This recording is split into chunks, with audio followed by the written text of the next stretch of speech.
Ministeriu Saude bandu kioske no loja sira laiha lisensa fana Aimoruk.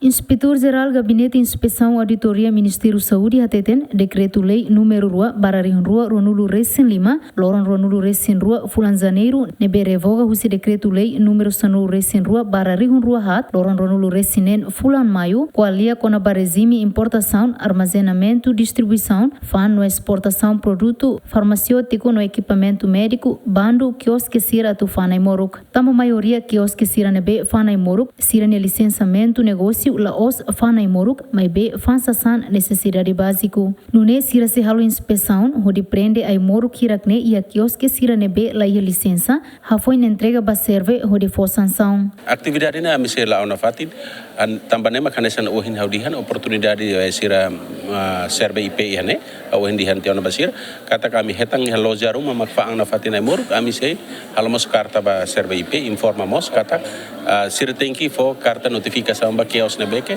sira for licença ba. Tamba sira for licença ba kios laos modifaan Aimoruk. Sira for licença kios modifaan buat seluk hanesan sembako ninian, ne sira belafaan. Ba Aimoruk label.